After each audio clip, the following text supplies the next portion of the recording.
This is the buyer's tent, not the muck heap. Step back behind the rope or get out. This horse is sick. Do not touch a six-figure colt. Security, away, free the animal. He's been given something.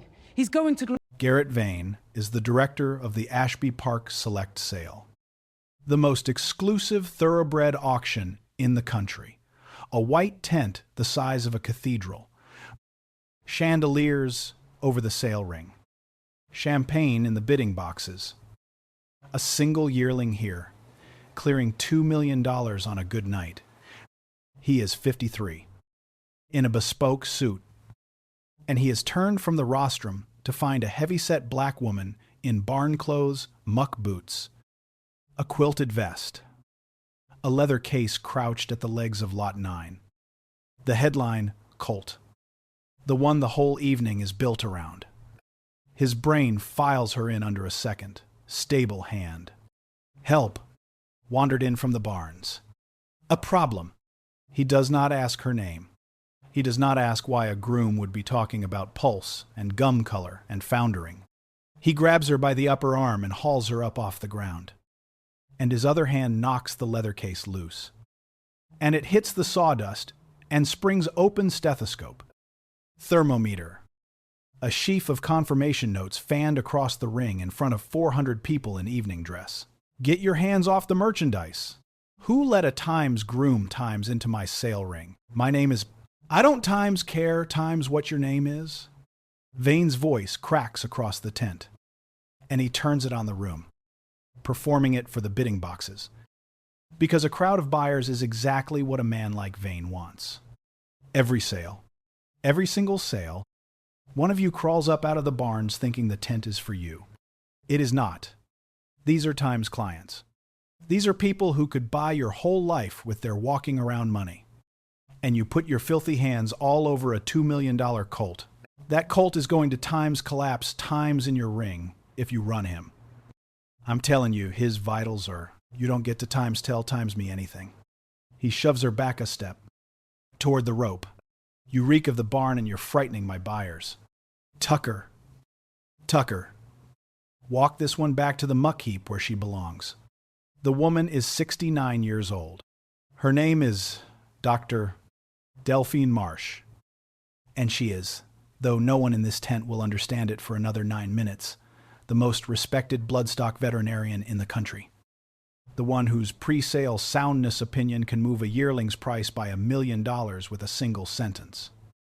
Hired Times by Ashby Park itself, under a confidential retainer, to inspect the headline, Lots before tonight's sale. She drove in from another farm's emergency and came straight to the ring in her barn clothes because there was no time to change, and because Lot 9 was already being led up, and she crouched at his leg because the horse was wrong. Visibly wrong. To anyone who actually knew how to look. A security contractor the size of a stall door comes across the sawdust. Let's go. Ma'am. Sown. That colt is in distress, and if you run him through this ring, you may kill him in front of 400 people. Don't put your hands on me. But Tucker already has her by the arm, walking her back, and her stethoscope is still lying in the sawdust. And the auctioneer is clearing his throat to open the bidding on a colt whose head has begun, very slightly, to drop. And Dr. Calm, Delphine Marsh, is walked half-dragged out of the buyer's tent into the dark between the barns. And the last thing she does before the tent flap drops is plant her boots and say it loud, over the murmur, to the whole ring. Lot Deviate is sick. Pull him from the sale and get a vet on him Times now, or you'll be selling a dead horse. Somebody write it down. The flap drops. Inside. Garrett Vane straightens his cuffs and nods at the auctioneer to open. And outside. In the dark. The contractor lets go of an old woman who does not rub her arm, does not raise her voice, and looks back at the lit tent with the face of a person who has been put out of rooms like this one her whole life, and whose father was put out of this exact one, 60 years ago, by this exact family. One person comes out into the dark after her. Mr. Cable Forrester, 80. A horseman who has worked the back barns of this circuit for 63 years, who came up the hill when he heard a groom had been thrown out of the ring. Delphine? Delphine Marsh? What in God's name they put you out? You? He is already taking off his own jacket to put around her in the cold. Who's the fool that did that? The director. Vane. She is picking nothing up. Her case is still inside. He thinks I'm a stable hand who wandered in. Cabell. Lot Devitt is sick. He's foundering or he's been dosed, and they're about to run him through the ring. That's the Beaumont colt. The headline. Cable goes still. Delphine. You have to make them listen. I tried. They walked me out. She is already pulling out her phone. Stay here. Cabell. It's about to get loud. Off by the in-gate, a young woman in a sail company polo, Renata Cole. 23. A first-year cataloger is standing very still, having watched the whole thing, and she is looking at the tent, and at the leather case in the sawdust with the brass plate on it, and her stomach is somewhere down the hill. She crouches and reads the plate. It says times D. Marsh. Dvm. She knows that name. Everyone in the catalog office knows that name. It is printed in tonight's sale book. On the inside cover, under the words, Times Veterinary Inspection by. She takes out her phone. Real talk, the woman that man just had dragged out for reeking of the barn, her signature is in the front of the sale book he's running. Ashby Park times hired times her. Every horse in that tent has a price tonight, partly because of what she wrote about it. And she just told him, 3 times, that the headline colt is dying, and he threw her into the dark to keep the muck heap out of his buyer's tent. To understand how we got here, we have to go back. Not 9 minutes, 60 years. If you have ever been thrown out of a room your own name was printed in, drop 1 word in the comments. We'll know what it means. Because what happens in the next 10 minutes, in front of 400 of the richest people in the country, not one person in that tent is ready for. Delphine Marsh learned horses from her father. And her father was the best horseman Ashby Park ever had. And Ashby Park made sure no one would ever know it. His name was Eli Marsh. In 1958, he came to Ashby Park as a groom, the only work a black horseman could get on that farm.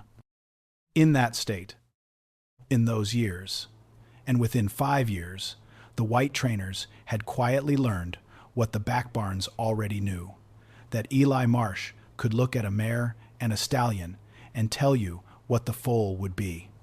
He had the eye.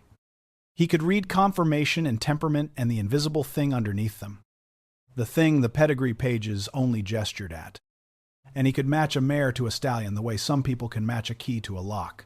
He had no veterinary degree, because the schools would not take him. He had a stool in the corner of the breeding shed and a notebook he kept in his own hand. And he had the eye. And the farm's owner, old Calvin Beaumont, grandfather of the Beaumonts who own it now, used that eye for 30 years. The breeding decisions that built Ashby Park's fortune, the matings that produced the foundation sires, the line the whole farm still trades on. The blood. That is the reason Lot 9 is worth $2 million tonight, where Eli Marsh's. He chose them. He stood in the shed and said, "Times this mare" to that horse. And old Calvin Beaumont wrote it in the farm book under his own name. And the foals ran. And won. And the legend grew. And the legend was always times Calvin Beaumont's eye. Never the black man on the stool in the corner who actually had it. In the authorized history of Ashby Park, a century of champions, Eli Marsh appears once. In a photograph, holding a champion's lead shank, captioned "A long-time groom." A long-time groom. The man who chose the matings that the entire fortune rests on, captioned as the help. In 1964, Eli Marsh did the thing that ended him at Ashby Park.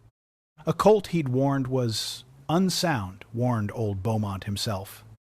Said Times, this one's wrong in the foot. Don't run him. Don't sell him, Times was entered in the sale anyway. In that same ring? Because Beaumont wanted the price, and the colt broke down. Not in the ring, but 3 weeks later. Badly. And the buyer came back furious. And old Calvin Beaumont needed someone to blame. And he blamed the groom, said Eli Marsh had handled the colt wrong. Had hidden the injury. He had Eli Marsh walked off Ashby Park out of the shed. Off the property. By 2 men. In front of the barn crew, and saw to it that no farm on the circuit would hire him again. The man who built the farm's blood was put out of it as a liar and a cheat, and never worked horses again. He died in 1981, driving a delivery truck. His notebook of 60 years of breeding wisdom in a box. His name on nothing but a caption that called him a groom. Delphine Marsh was 12 when they walked her father off Ashby Park. She remembers the 2 men. She remembers his face not angry. Her father was never angry where they could see it, just still. The way you go still when a thing is too big to carry out loud. And she remembers what he told her that night. The thing she built her whole life on. They can take the name off the work. Baby, they can't take the eye out of your head. You go get the degree they wouldn't give me. And you make them put your name on the page. And when they try to throw you out, and they will try you, stand still. And you tell the truth about the horse anyway. The horse doesn't care whose hands are on it. The horse just needs somebody to tell the truth.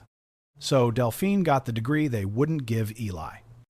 She was one of the first black women to graduate from the state's veterinary college.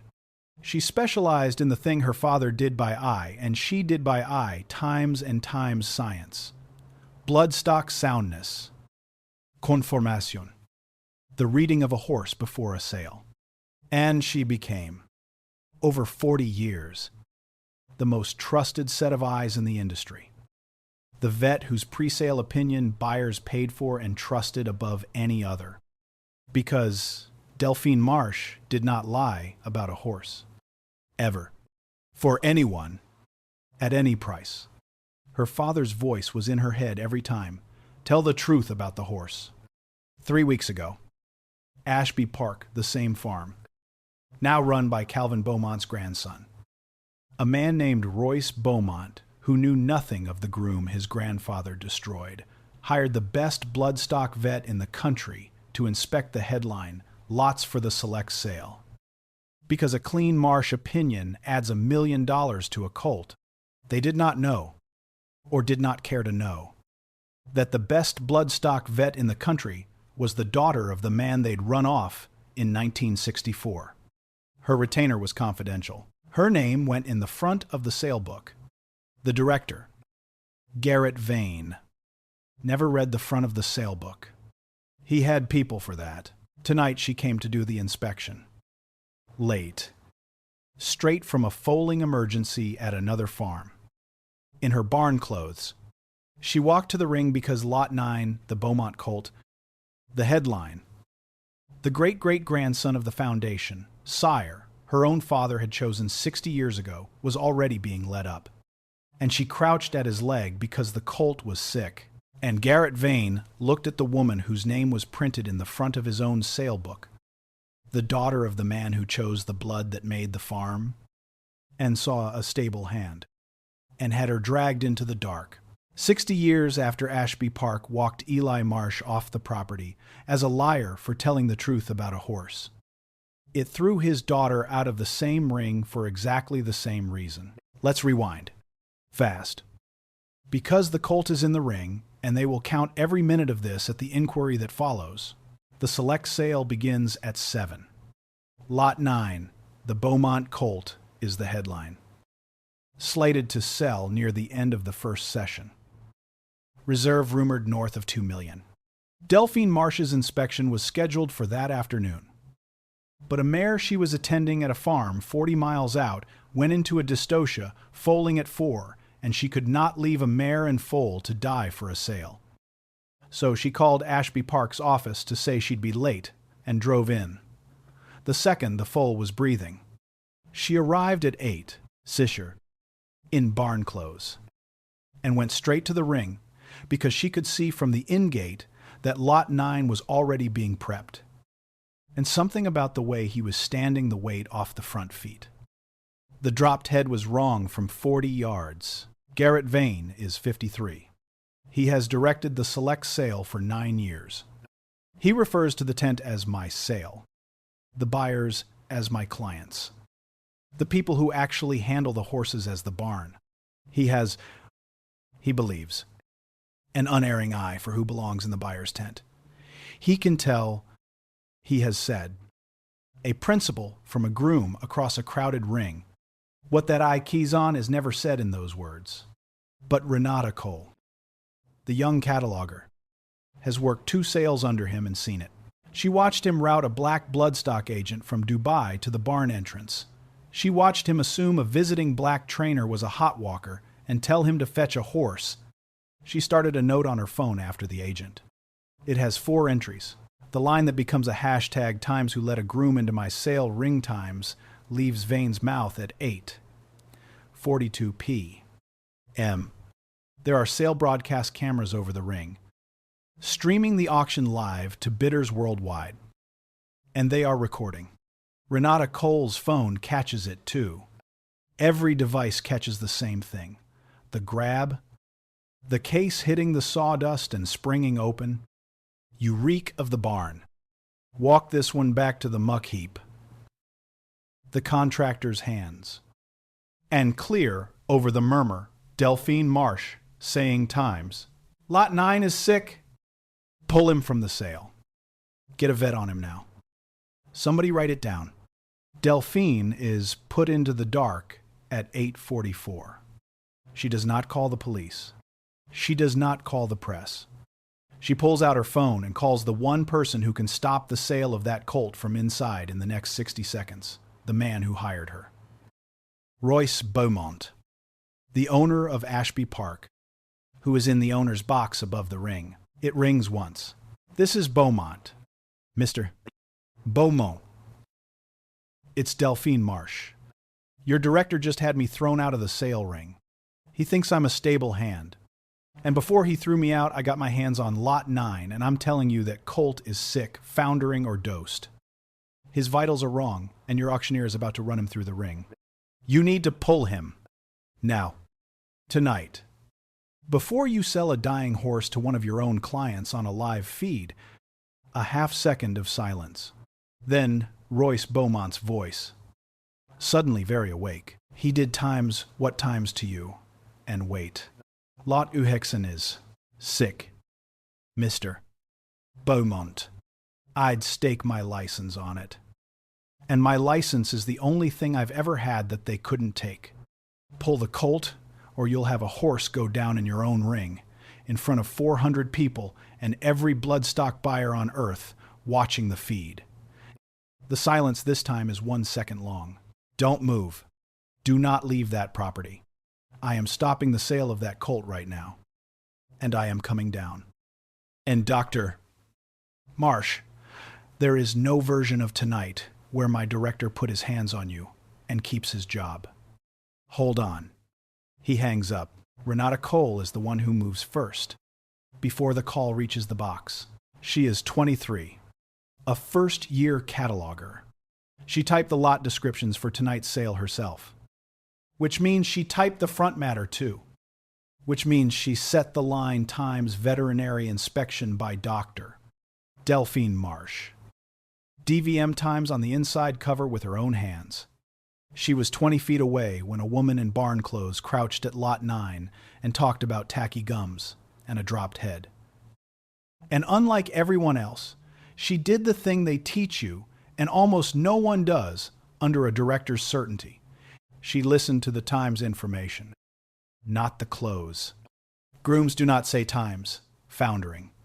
Grooms do not read a digital pulse and call a horse dosed.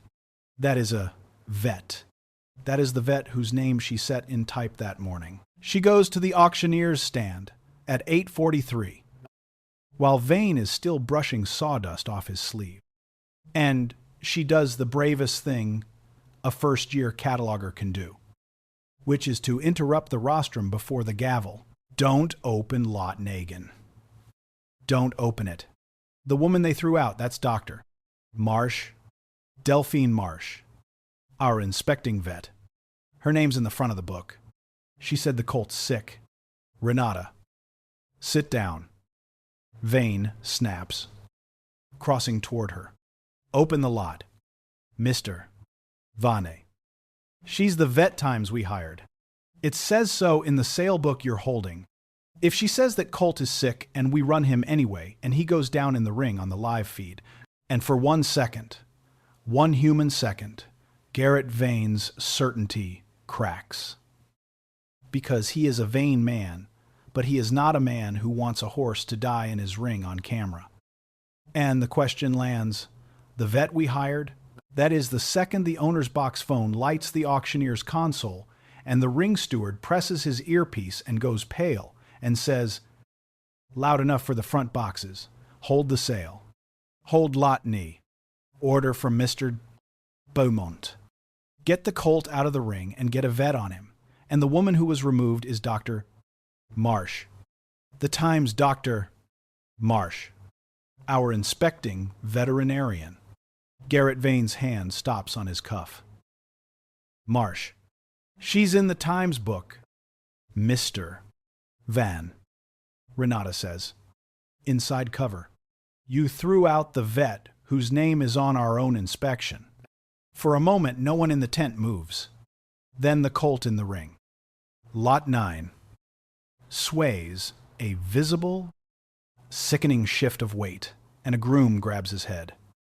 And 400 people in evening dress see a $2 million colt nearly go down on the sawdust.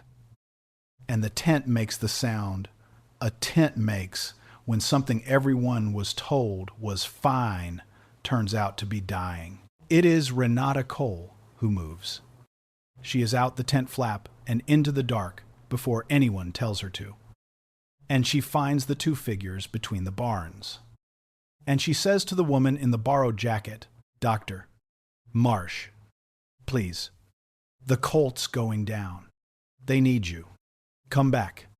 And Doctor. Delphine Marsh does not say one word to Garrett Vane. She is back through the flap and into the ring in seconds. On her knees, in the sawdust beside, Lot 9. Her hands, going where 40 years and her father's eye send them. Get him off his feet. Slow, slow. Support that shoulder. He's foundering. Akuta. And his gums tell me it's not just diet. Somebody put something in him to keep him quiet through the ring. Her hands are steady and certain, and 2 generations deep. Bannerman. Ice on all 4 feet. And call the clinic. We're moving him tonight. Renata, good catch. Stay with me. She looks up. Once. At the 400 faces. Nobody bids on this horse tonight. This horse isn't for sale. This horse is for Time's saving. They get Lot 9 down off his feet and iced and dosed. And the clinic van comes, and the colt, the headline. The $2 million great-great-grandson of the sire Eli Marsh chose 60 years ago, lives.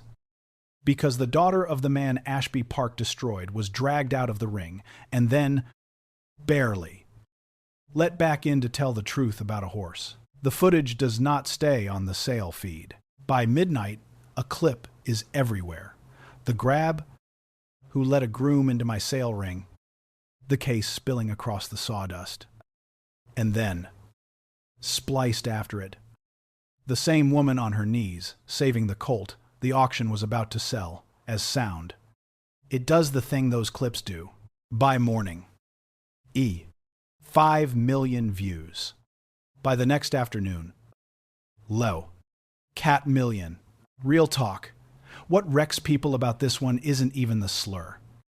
Though Times walk her back to the muck heap, Times is bad. It's the cut. A man screaming that a woman in barn clothes is a groom and throwing her into the dark, and then 10 minutes later, that same woman on her knees in the sawdust, saving the very horse he was about to sell as healthy. The horse that would have collapsed and maybe died in his ring, on his feed, in front of every buyer on earth. You watch a man nearly kill a colt and defraud his own clients to protect his idea of who's allowed in the tent. People can sit with snobbery. They cannot sit with snobbery that almost ran a dying animal through a sale ring. Number, tell the truth about the horse. Trends by 9. The next morning used 360,000 times in a day. By people who know what it is to be the most knowledgeable person in the room and the last one anyone will hear. A farrier in Kentucky. I've shod stakes winners for 30 years. They still send me to the service entrance at the yearling sales. A black exercise rider.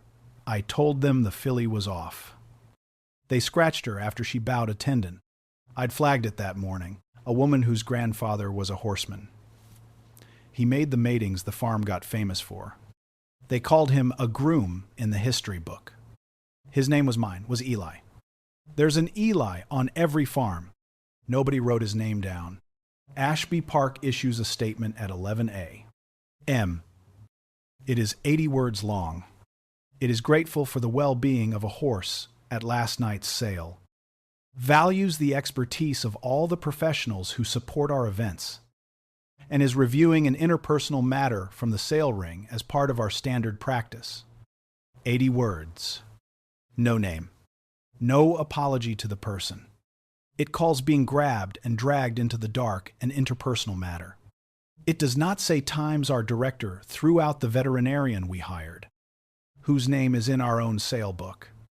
It does not use the words Times grabbed, or Times dragged, or Times groom. It does not say Times doctor. Marsh caught the sick colt our sale would have run. The word Times, Black Times, does not appear. In an 8-0 Word document about a thing that happened to a black woman, because a director decided what a black woman in barn clothes could know. Delphine releases no statement. But that night, at Opt, an account in her name. Never used. Posts 2 photographs. The first, a worn breeding notebook. Page after page of matings in a careful hand. Headed Times, Ashby Park E. Marsh. The second, a black and white photo from the old farm history. A black man holding a champion's lead shank. The printed caption beneath it visible. A long-time groom. The caption is one sentence. My father, Eli Marsh, chose the matings that built Ashby Park, and they called him a long-time groom and ran him off as a liar in 1964 for telling the truth about a colt. Last night they threw me out of the same ring for the same reason.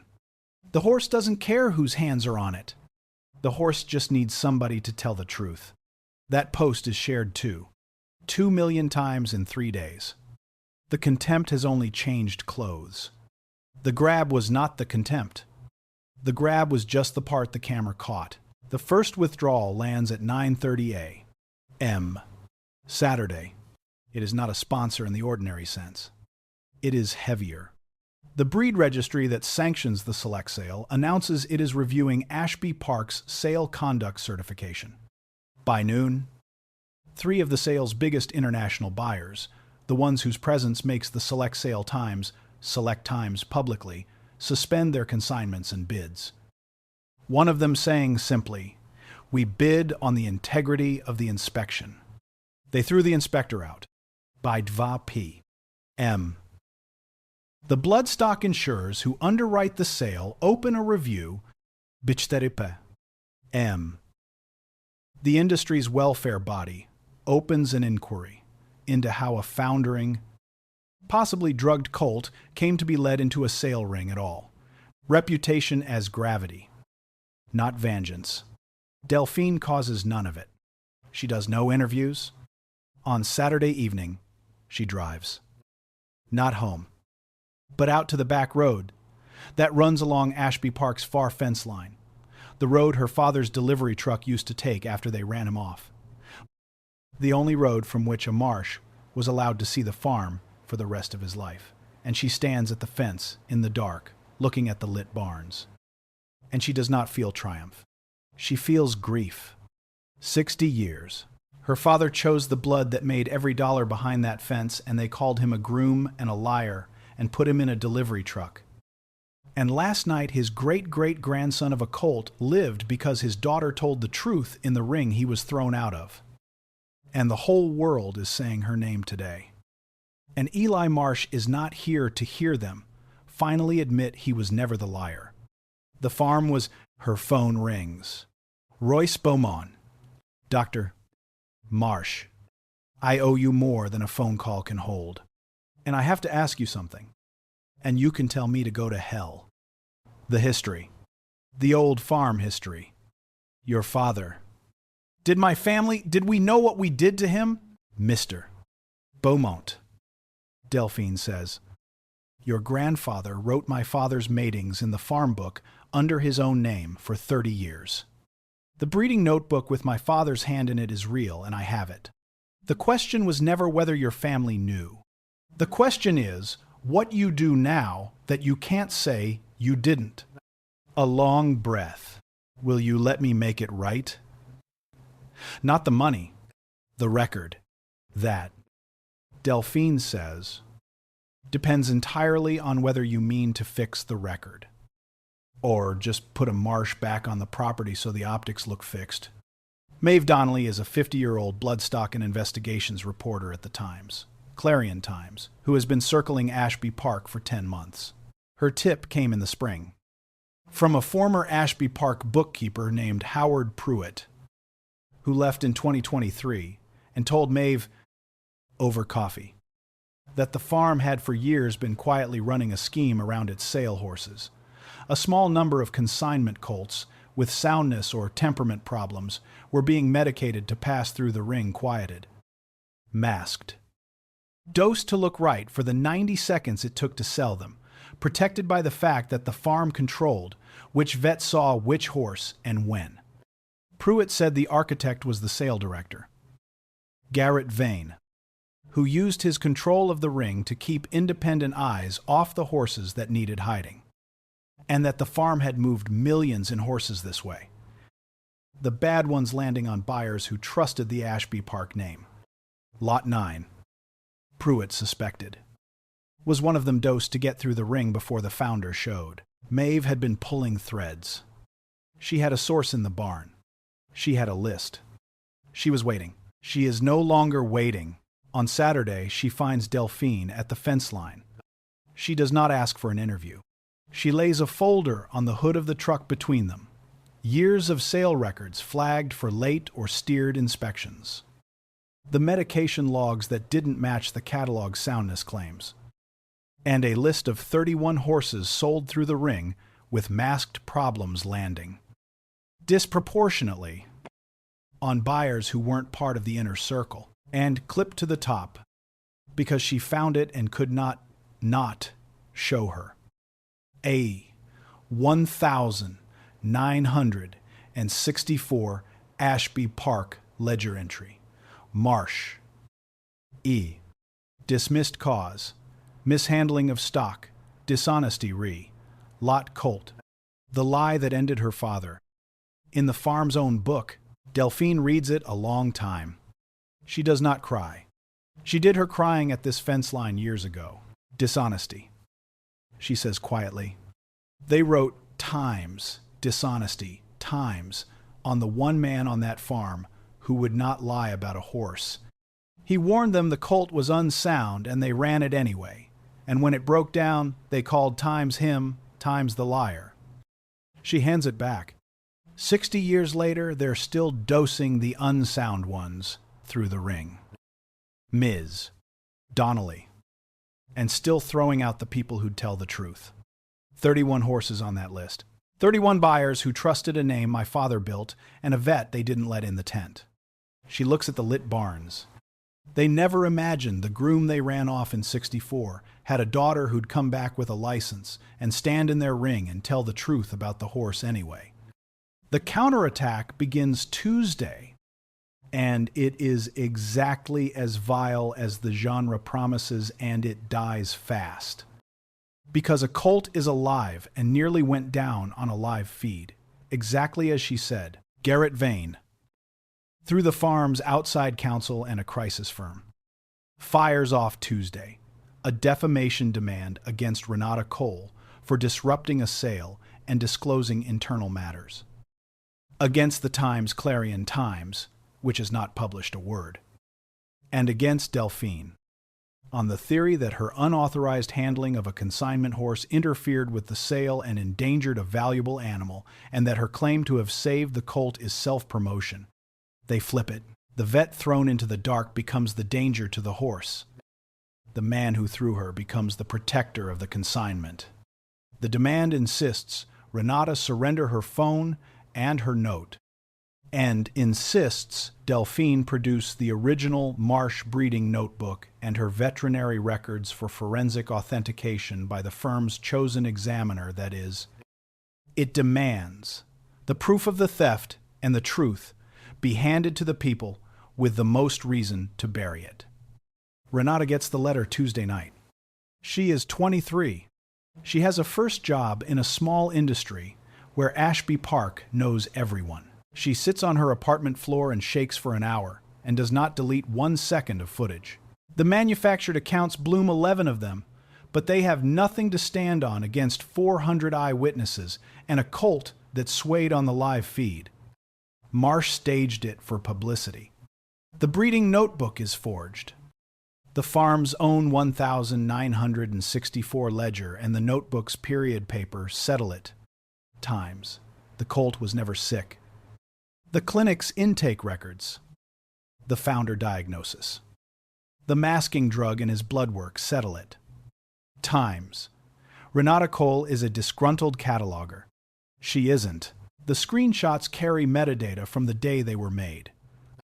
And then the smear finds the soft place.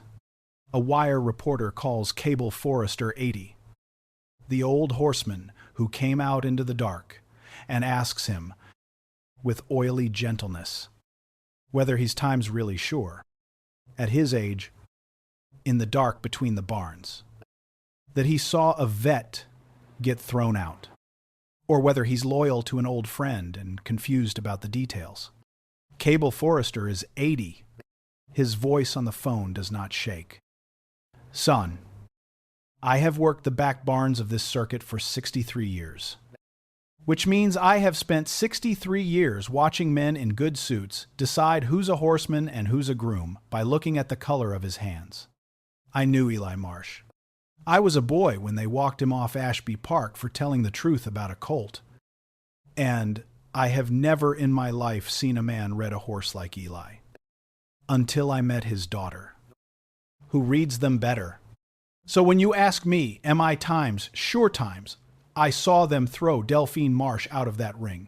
I am surer of it than I am of my own name. Because I have watched this farm do this exact thing to this exact family twice now. 60 years apart. Now, is there some other thing you'd like me to be too old to have seen? The reporter hangs up. He does not write the story. But Cabell, after he hangs up, does not feel victorious. He sits in his tack room and thinks about being a boy and watching 2 men walk Eli Marsh down the lane, and about how he stood there with the other grooms and said nothing, because he was young, and it was Mr. Beaumont's farm, and a boy who spoke up didn't work horses again. He takes out a sheet of paper and writes, in a careful hand, the letters slow, Dr. Marsh, I watched them run your daddy off in 64, and I said nothing. And I have carried that for 60 years. I will not say nothing again. I will tell anyone, under oath, what they did to Eli and what they did to you. For as long as I last. Cable Forrester. He mails it Thursday. Delphine reads it at the fence line. It is the thing that decides her on what comes next. That night, Delphine sits alone in her truck on the back road. Her father's breeding notebook on the seat beside her. The smear has called her a danger and a self-promoter in 48 hours. She is 69, and she told the truth about a horse, and they nearly killed it to keep her out of the tent. She thinks, for the first time, whether forcing it all into the light is worth what it's costing, the 23-year-old cataloger and the 80-year-old being asked to doubt his own eyes, and her father's voice comes back. From the night they walked him off, they can take the name off the work. Baby, they can't take the eye out of your head. You stand still, and you tell the truth about the horse anyway. This is the floor. From here it goes one way. The turn comes Friday. And it comes from the last person anyone expects, Royce Beaumont himself. 55. The owner of Ashby Park. The grandson of the man who destroyed Eli Marsh. Royce Beaumont grew up on the legend of his grandfather's eye times. Calvin Beaumont could look at a mare and see the foal times, and ran the farm for 20 years on that legend, without once asking where the eye had come from. He had heard, the way you hear things on an old farm, that there'd been a groom long ago, a falling out, a bad business with a colt. He had never looked, but he was in the owner's box the night they threw Delphine Marsh out of his ring. And he heard a black woman in barn clothes save the headline. Colt, his own director, was about to defraud his clients with. And he heard, later, her father's name. And Royce Beaumont went into the farm's archive, the real one, and did not sleep. Because what he found there was worse than a falling out. On Friday morning, Royce Beaumont walks into the Times, Clarion offices with a banker's box. Inside, his grandfather Calvin's private farm books, the Times, real Times ones in which the matings are recorded in two hands, Calvin's, and another, and a notation in the margin of dozens of the farm's most famous breedings, reading times per E. M. Per Eli Marsh. In Calvin Beaumont's own hand.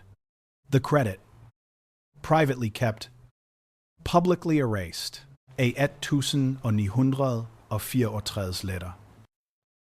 Never sent. From Calvin Beaumont to a fellow owner that Royce found in the archive. The Marsh business sits ill with me.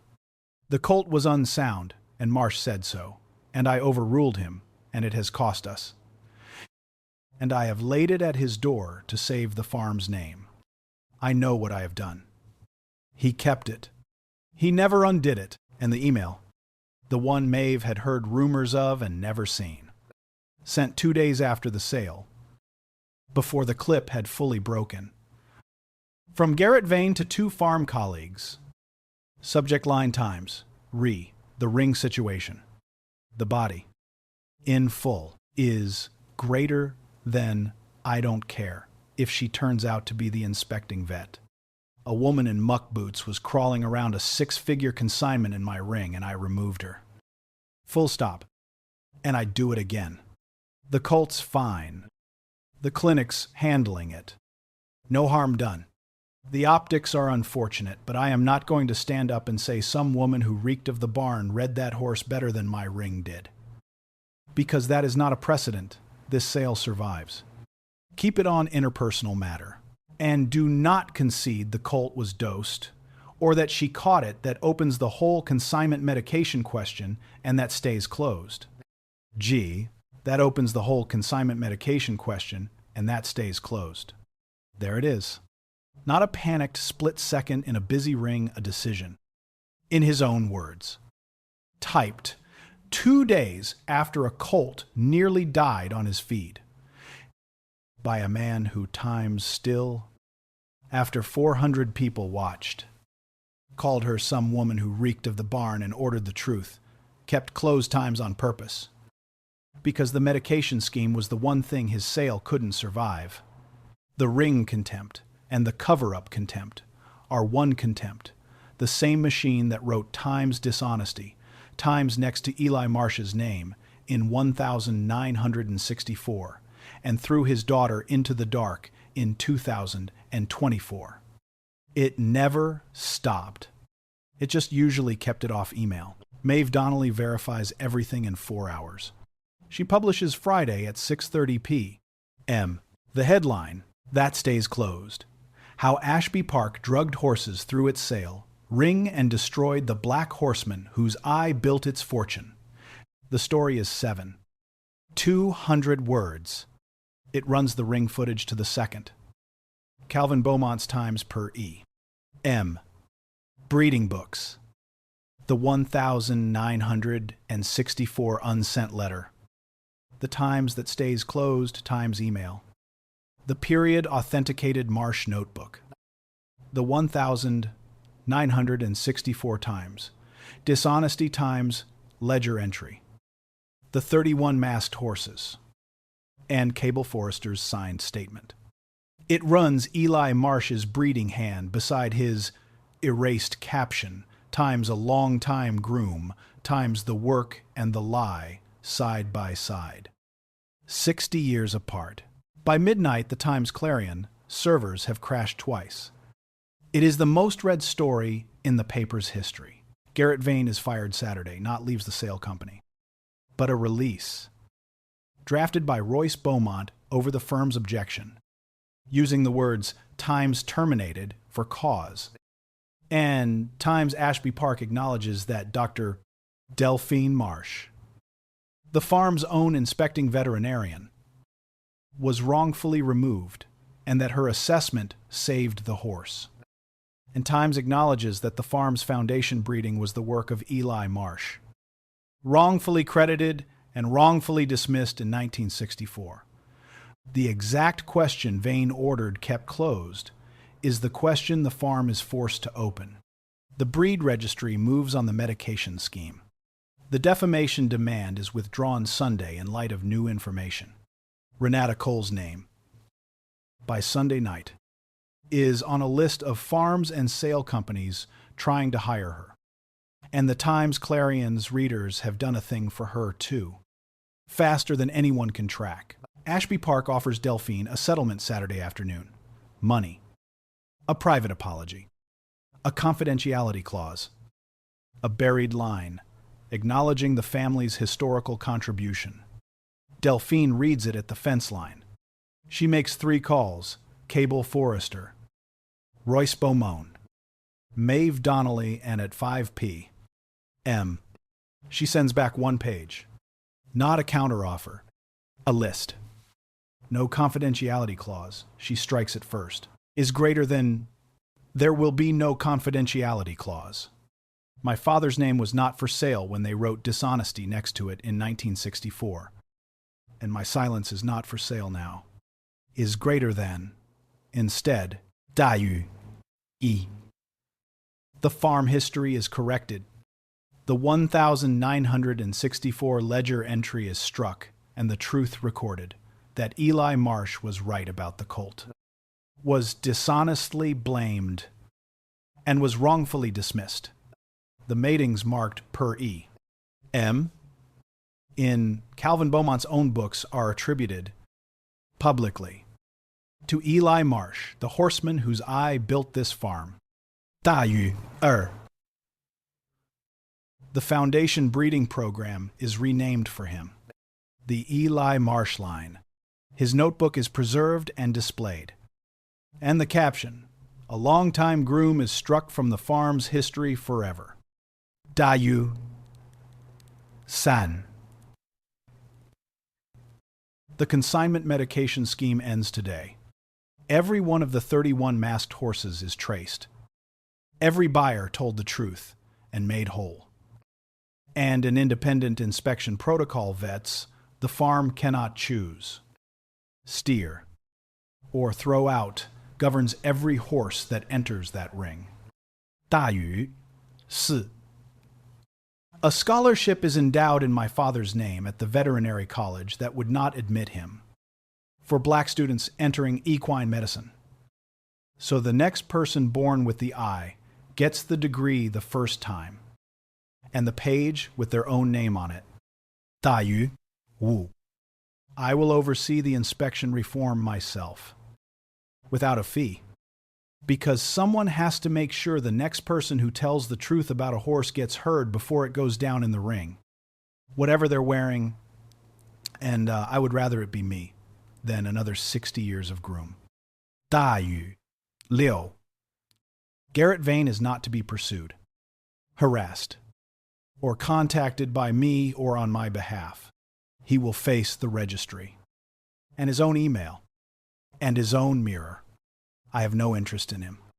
I never did. I only ever wanted them to let me tell the truth about the horse. Last night, barely, they did, and a colt is alive. That's enough. Dr. Delphine Marsh. Dvam. The farm accepts all 6 conditions within the week. 3 weeks later, when the colt is sound again and home in his stall, they dedicate the line. There is no ceremony. Delphine refuses one. There are 9 people at the breeding shed, the same shed where Eli Marsh sat on a stool in the corner and chose the blood that made the farm.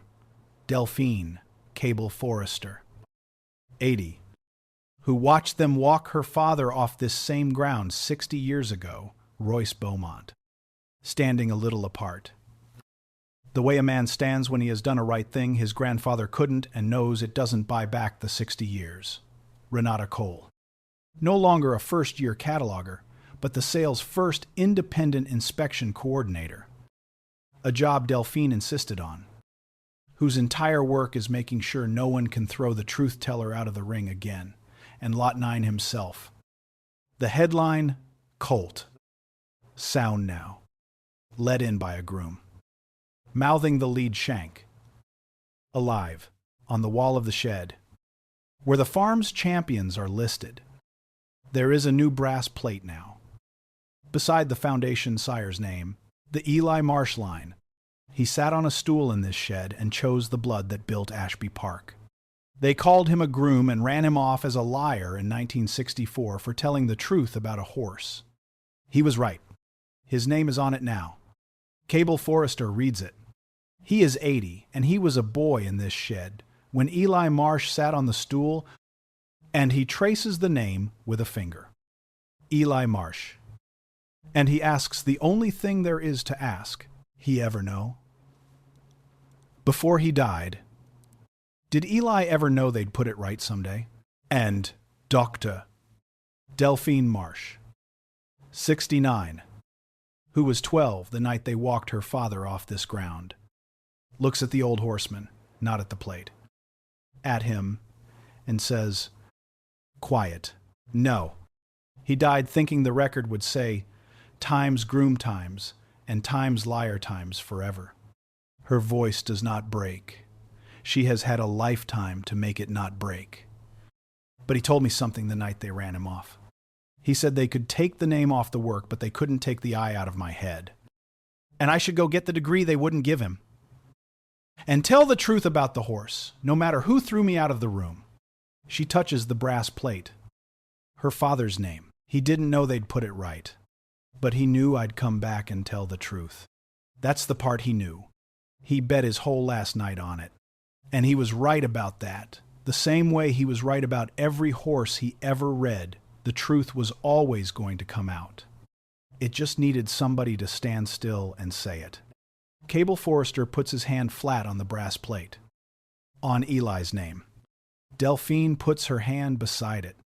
The hand that read Lot 9 inches, the ring her father was thrown out of. The colt. Lot 9. Swings his head over the stall door and lips at Delphine's sleeve, the way a sound horse does. Curious about nothing. None of them say anything else. Because there is nothing else to say. Outside the shed, the evening light comes down on the paddocks and the foundation mares. The same light that came down on a black man on a stool 60 years ago who could look at a mare and see the foal. The light has not changed. The blood has not changed. It runs in the colt at the stall door. The line Eli Marsh chose. The eye has not changed. It passed from a stool in the corner to a girl who was 12, to a vet on her knees in the sawdust. Only the name on the line has changed. And the name is enough. Real talk, doctor. Delphine Marsh could have taken the money and the quiet apology and driven home. And not one soul on earth would have blamed her. 60 years. A father called a liar and run off in a delivery truck. A bloodline the whole sport trades on. Built by a man. The history book called a groom. She didn't take it. She stayed. She made them strike times, dishonesty times from her father's name, and put the Eli Marsh line on the wall, and the eye that built the farm, where everyone could read it. She ended the scheme that dosed horses through the ring and made them trace all 31 and tell every buyer the truth. She built a scholarship at the college that wouldn't admit her father. So the next one born with the eye gets the page with their own name on it. And she stood in the breeding shed and told an old horseman that her father bet his whole last night on her coming back to tell the truth and won. And Renata Cole, 23. First job. Everything to Lose interrupted the rostrum and told a furious director not to open the lot. Because a woman in muck boots named a thing only a vet could name, and Renata was the only one who listened to the truth instead of the suit. Nobody had her back when she did it. A cult is alive because a first-year cataloger decided the truth mattered more than the man refusing to hear it. That's the part that doesn't make the headline. The contempt didn't start in a sale ring, and it won't end with a brass plate. Somewhere tomorrow, someone who knows the horse, knows the work, knows the truth. Nobody in the good suits wants said out loud is going to be sent to the service entrance. Waved off the rope. Filed under times, groom times in under a second. For the color of their hands. Sometimes the woman in the muck boots is the vet whose name is in the front of the book. Sometimes the person you just decided couldn't possibly know is the only one in the room willing to tell the truth about the horse. If you have ever been thrown out of a room, your own name was printed in drop one word in the comments. We'll know what it means. And if this moved you, share it with someone who needs to hear it. The horse doesn't care whose hands are on it. The horse just needs somebody to tell the truth. His name was Eli Marsh. It's on the line now. Say it.